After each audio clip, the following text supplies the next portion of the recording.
Aisha's hands trembled on the steering wheel, the wipers slashing futilely against the downpour that blurred the world outside her battered old Honda. It was supposed to be just another shift, delivering takeout in the fading light of a Chicago autumn evening. But the call from Jamal had unraveled everything. "I can't do this anymore, Aisha. You're too much, too broken for me to fix." His words echoed like a slap, each syllable carving deeper into the raw wound of her heart. She pulled over into the empty lot of a strip mall, the engine idling like her own faltering breath, and let the sobs come. Not the quiet ones she saved for work bathrooms or late-night scrolls through old photos, but the guttural, chest-heaving kind that made her body curl inward, as if she could fold herself small enough to disappear. Betrayal wasn't new. Her father's abandonment at 12, her mother's slow fade into addiction. But this was the final fracture.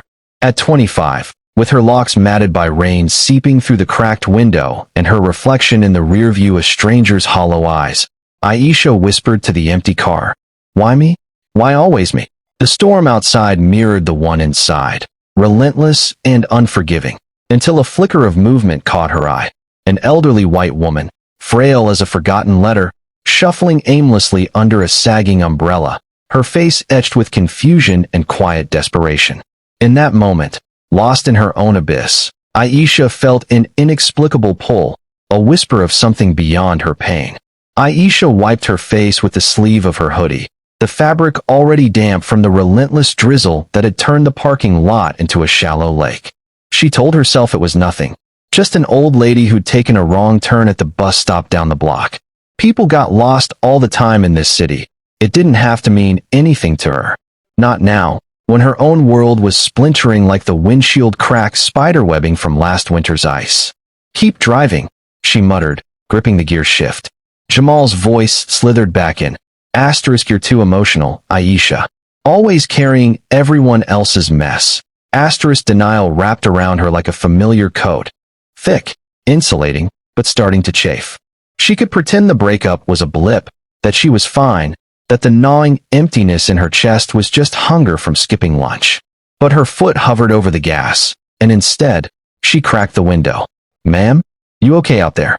The woman turned, her silver hair plastered to her forehead, eyes wide and watery behind thick bifocals.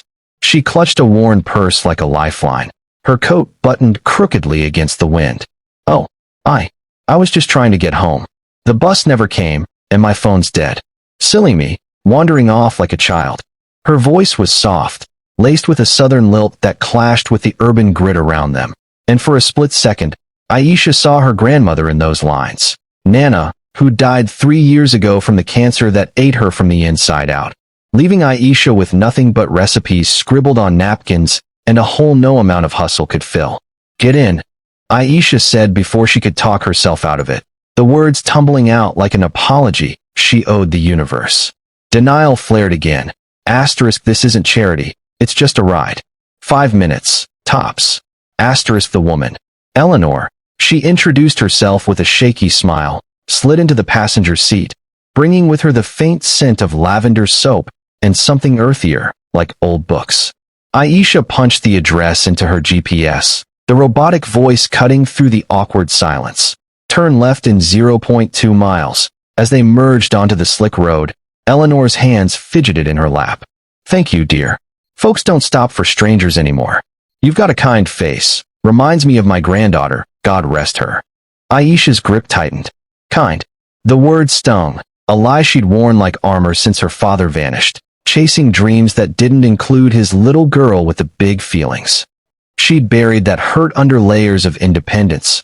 Community college by day, rideshare gigs by night, volunteering at the youth center on weekends to prove she wasn't broken. But Jamal had peeled it back, exposing the truth.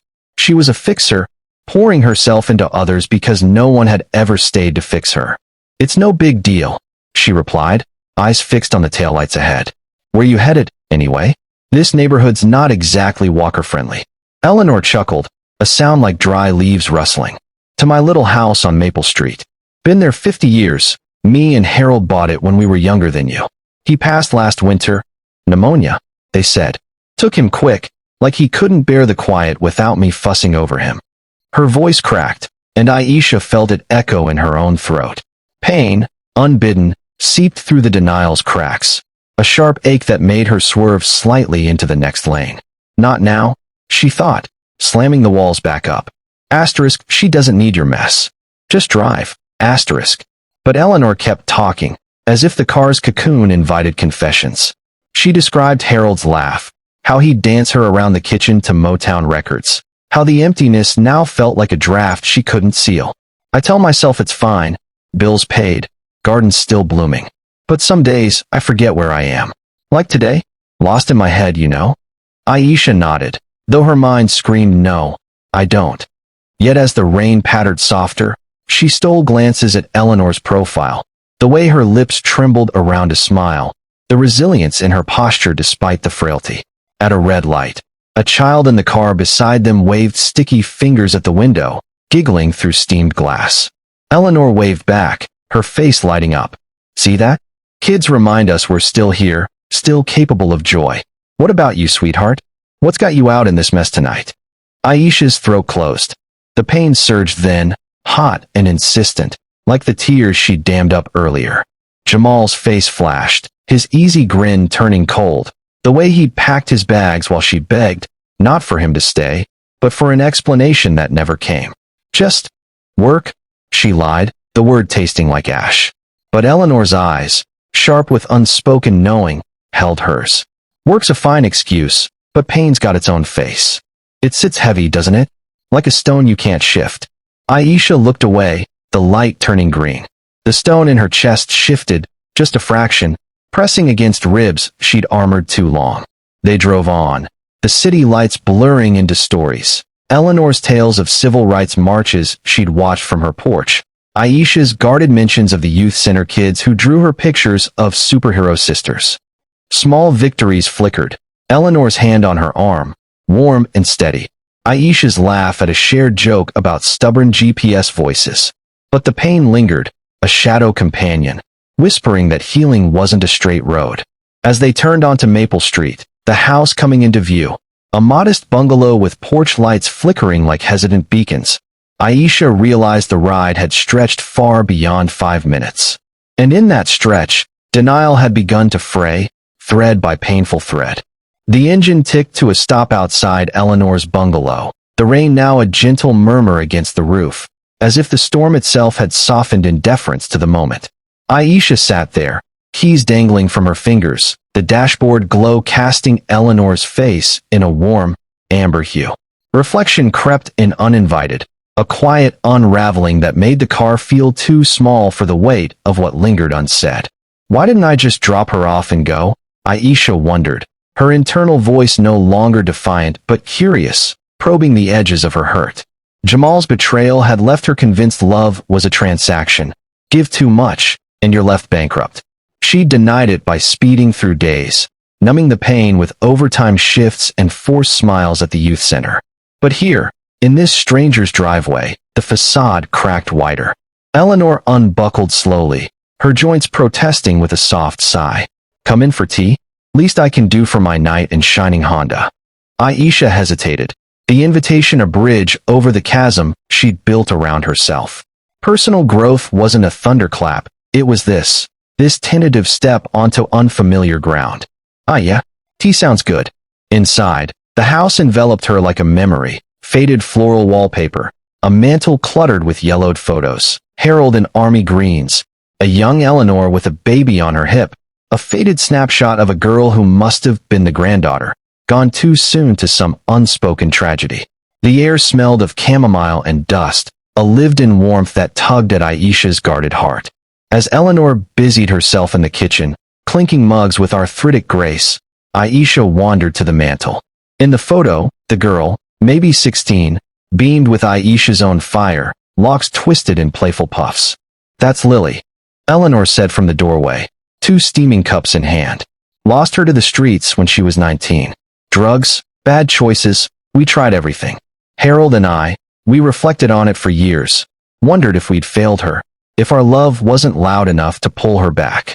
They settled at the scarred oak table, the tea's steam curling like questions between them. Aisha sipped, the herbal bitterness grounding her.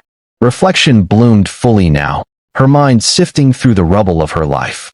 Denial kept me moving, but pain forced me to stop. She thought of her mother's last call, slurred apologies from a rehab bed that never stuck, of Nana's funeral, where she'd stood dry-eyed while cousins wailed, too afraid to shatter.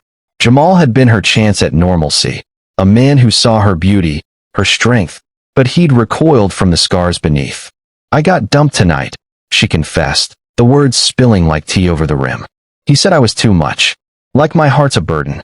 Eleanor nodded, no pity in her eyes, just the quiet wisdom of seasons survived. Hearts are burdens, dear, until someone teaches you their treasures. Harold carried mine through riots and recessions. When he went, I thought I'd drown in the weight. But reflection showed me, grief isn't the end, it's the soil. Aisha traced the mug's handle, internal dialogue weaving with Eleanor's words. What if I've been planting in concrete all this time? Small victories unfolded in the room's hush. Eleanor sharing a dog-eared journal, pages filled with letters to Lily. Unsent pleas for forgiveness, celebrations of her light. Writing it out, it reflected the love back to me. Made the pain a bridge, not a wall. Aisha pulled out her phone, scrolling to a photo of the youth center kids from last week. A circle of faces, brown and beaming, holding signs that read, Aisha's Army. These are my anchors, she said, voice steadying. Strangers, really, but they see me. Not the broken parts first. Eleanor leaned in, her frail hand covering Aisha's. Strangers are just kin we haven't met. You gave me a ride tonight, but you carried more than me. You carried your own shadows into the light. As the clock chimed 10, a neighbor knocked, a burly man with a toolbox, dropping off fixed porch steps. Eleanor, you're a stubborn one, but we look out for our own, he grumbled, then turned to Aisha with a nod. Heard you brought her home safe. Good on you. Warmth sparked, a realization blooming. Community wasn't earned. It was chosen, moment by moment. Aisha helped Eleanor to the door, the elderly woman's steps surer now, buoyed by shared stories. Come back anytime, Eleanor whispered. Healing's not solo work. Driving away, the city lights sharpened, no longer blurs but beacons.